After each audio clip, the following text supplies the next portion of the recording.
മുനമ്പം വഖഫ് ഭൂമിയല്ല.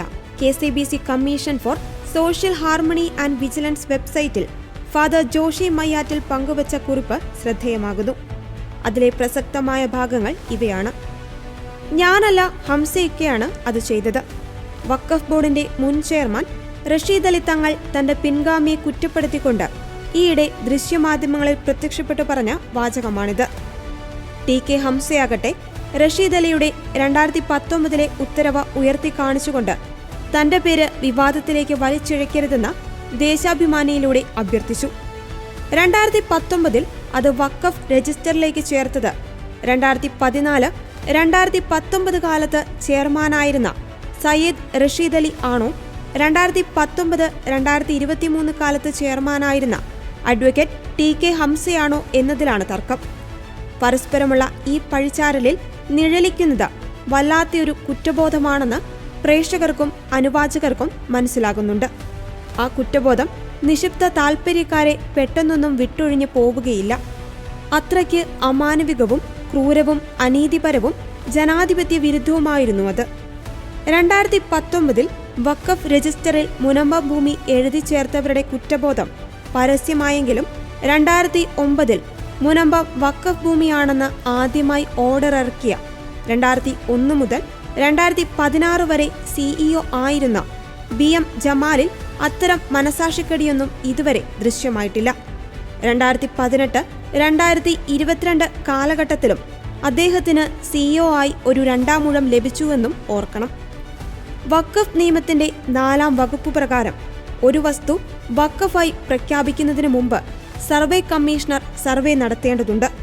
അത് നടത്താതിരുന്നാൽ വഖഫ് പ്രഖ്യാപനം അസാധുവായിരിക്കും. ഇത്തരമൊരു വിധി സുപ്രീം കോടതിയുടെ ഭാഗത്തുനിന്ന് ഉണ്ടായിട്ടുണ്ട്. 2009 വഖഫ് പ്രഖ്യാപനത്തിന് മുമ്പോ പിമ്പോ മുനമ്പം ഭൂമി സർവേക്ക് വിധേയമായിട്ടില്ല എന്നതിന് മുനമ്പത്തെ നാട്ടുകാർ തന്നെ സാക്ഷി. ജസ്റ്റിസ് മുസ്താഖിന്റെ വിധിന്യായത്തിൽ ഒരു ഭൂമി വഖഫാകാനുള്ള 3 മാനദണ്ഡങ്ങളെക്കുറിച്ച് പരാമർശിക്കുന്നുണ്ട്. ശാശ്വതമായ സമർപ്പണം, സമർപ്പിത വസ്തു, സമർപ്പണ നിയോഗം എന്നിവയാണവ. മുനമ്പം ഭൂമി വഖഫല്ല എന്നതിന്റെ ഒന്നാമത്തെ തെളിവ് ആ ദാനാധാരത്തിൽ തെളിയുന്ന സിദ്ദിഖ് സേട്ടുവിന്റെ സമർപ്പണ നിയോഗം തന്നെയാണ്. എന്നാൽ അതിനു മുന്നേ വഖഫ് ബോർഡ് പരിഗണിക്കേണ്ടിയിരുന്ന ഒരു കാര്യമുണ്ട്: വസ്തുവിന്റെ വഖഫ് സമർപ്പണ യോഗ്യത. മുനമ്പം ഭൂമി പെർമനന്റ് വഖഫാണെന്ന് ആദ്യം പറഞ്ഞതാര്, എപ്പോൾ? മുനമ്പം വഖഫ് ഭൂമിയാണെന്ന ചിന്ത പോലും വഖഫ് ബോർഡിനുണ്ടായത് 2008 മാത്രമാണ്. അതും പോപ്പുലർ ഫ്രണ്ടുകാരുടെ മുഖപത്രമായ തേജസിലൂടെ. 2009 മാത്രമാണ് വഖഫ് ബോർഡ് അത് പ്രഖ്യാപിച്ചതും നിസാർ കമ്മീഷൻ അത് സർക്കാരിന് സമർപ്പിച്ച റിപ്പോർട്ടിൽ ചേർത്തതും. തികച്ചും ഏകപക്ഷീയമായിരുന്ന ഒരു തീരുമാനമായിരുന്നു അത്. 1954 വഖഫ് നിയമം പോലും നിലവിലില്ലാത്ത കാലത്താണ് 1950 സിദ്ദിഖ് സേട്ടു ഫറൂഖ് കോളേജിന് ആ ഭൂമി നൽകിയതെന്നും മറക്കരുത്. അത്തരമൊരു ഡീഡിനെ 1995 വഖഫ് നിയമത്തിന്റെ വെളിച്ചത്തിൽ പെർമനന്റ് വഖഫായി വ്യാഖ്യാനിക്കുന്നതിലെ അയുക്തി എത്ര ഭീകരമാണ്!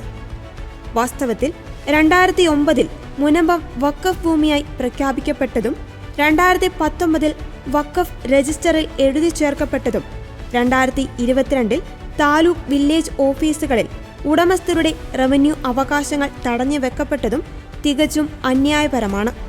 സിദ്ദിഖ് സേട്ടുവിന്റെ ദാനാധാരപ്രകാരം മുസ്ലിം സമുദായത്തിന്റെ വിദ്യാഭ്യാസ ഉന്നതിക്കു വേണ്ടി ഫറൂഖ് കോളേജ് വിറ്റ ഭൂമി പണം കൊടുത്തു വാങ്ങുകയും ആവശ്യമായ നികുതി പണം സർക്കാരിനു നൽകി കൃത്യമായ ആധാരം കരസ്ഥമാക്കുകയും വർഷാവർഷം കരമടയ്ക്കുകയും ചെയ്ത് ജീവിച്ചു വന്നിരുന്ന ഒരു ജനതതി കഴിഞ്ഞ 2.5 വർഷത്തിലേറെയായി റവന്യൂ അവകാശങ്ങളെല്ലാം നിഷേധിക്കപ്പെട്ട ശരീഅത്ത് നിയമത്തിന്റെ ഇരകളായി മതേതര ഇന്ത്യയിൽ കഴിയേണ്ടി വന്നിരിക്കുന്നത് ജനാധിപത്യ ഭാരതത്തിന് തന്നെ ലജ്ജാകരമായ ഒരു സംഭവമല്ലേ? സാമാന്യ യുക്തി കൊണ്ട് മാത്രം തിരിച്ചറിയാവുന്ന കാര്യങ്ങൾ നിക്ഷിപ്ത താൽപര്യങ്ങൾക്ക് കീഴിൽ മറച്ചുവെച്ച് വലിയൊരു ജനതയെ ദുരിതത്തിലും ഭീതിയിലുമാഴ്ത്തി വിലസാൻ കഴിയുന്ന ഒരു ഭീകര പ്രസ്ഥാനമായി വഖഫ് ബോർഡ് മാറിയത് നിലവിലുള്ള നിയമങ്ങളുടെ പിൻബലത്താലാണ്. ദുരുപയോഗം ചെയ്യാൻ സാധ്യതയുള്ള ഒരു നിയമവും നിയമമാവില്ല എന്ന സാമാന്യ നിയമത്തിന്റെ വെളിച്ചത്തിൽ സത്വരവും സമഗ്രവുമായ നിയമ ഭേദഗതി പൗരസമൂഹം ആവശ്യപ്പെടുന്നു. ശരീഅത്ത് നിയമത്തെ സംരക്ഷിക്കാനെന്ന പേരിൽ പൗരന്മാരുടെ ഭരണഘടനാപരമായ അവകാശങ്ങൾ ചവിട്ടിമെതിക്കുവാൻ അവസരമൊരുക്കിയത് ഇന്ത്യൻ പാർലമെന്റേറിയൻസ് ഒറ്റക്കെട്ടായി പാസാക്കിയ വഖഫ് നിയമമാണ്. അത് ഭേദഗതി ചെയ്യാതെ മുനമ്പമോ ഭാവി മുനമ്പങ്ങളോ രക്ഷപ്പെടില്ല.